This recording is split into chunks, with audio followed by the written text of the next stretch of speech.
নমস্কার বন্ধুরা, আজকে করে দেখাচ্ছি আলু কুলচা। এটা আপনারা লুচির আকারেও করতে পারেন, আমি এখানে পরোটার মতো করে দেখাচ্ছি। এর জন্য আমি এখানে 2 কাপ ময়দা, তেল, নুন, চিনি আর দই দিয়ে মেখে রেখে দিয়েছিলাম 2 ঘন্টা।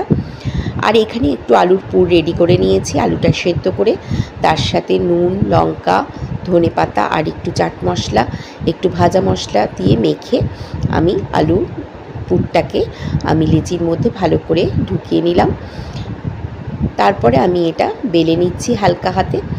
এমন পাতলাও করবেন না আর খুব মোটাও রাখবেন না, বেশি মোটা রাখলে এটা ফুলবে না।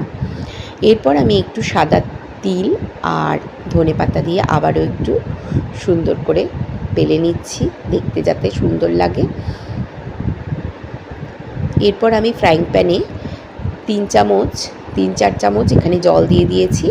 জলটা ফুটে উঠলে আমি এখানে পরোটাটা দিয়ে দিলাম। এরপর আমি ঢাকা দিয়ে দেব।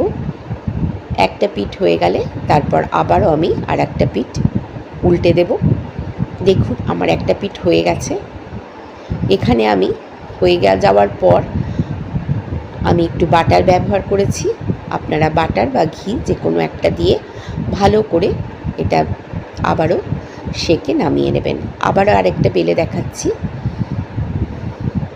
পুরটা ভরে আপনারা এটা লম্বা করে গোল করে যে যেরকম ভালোভাবে খেতে পছন্দ করেন সেইভাবে করে নিতে পারেন। বাজারে এগুলো কিনতে প্রচুর দাম নেয়, কিন্তু ঘরে অতি সহজেই আমরা এগুলো করে খেতে পারি। তাই এটা আমি একটু সহজ পদ্ধতিতে আপনাদের দেখালাম। ভালো লাগলে একটা লাইক করবেন। খেতে অসম্ভব সুন্দর হয়েছিল আর প্রত্যেকটাই কুলচা খুবই সফট হয়েছিল। প্রত্যেকটা আমার ফুলেওছে, যেহেতু আমি খুব মোটাও রাখিনি আবার খুব একটা পাতলাও রাখিনি। ভালো করে শাঁকার পরে দেখবেন নিজেই ফুলে উঠছে। তারপর এখানে ঘি বা বাটার দিয়ে আপনারা এটাকে ভালো করে আরেকবার ভেজে বা সেকে নামিয়ে নেবেন। এইভাবে আমি প্রত্যেকটা করে নিলাম। এটা যেহেতু আলুর পুর ব্যবহার করা হয়েছে, এটা আপনারা রায়তা বা আচার দিয়েই খেতে পারেন।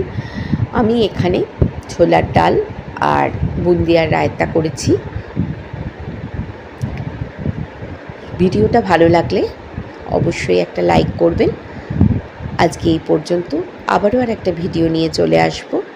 ভালো থাকবেন, সুস্থ থাকবেন, সাবধানে থাকবেন। নমস্কার।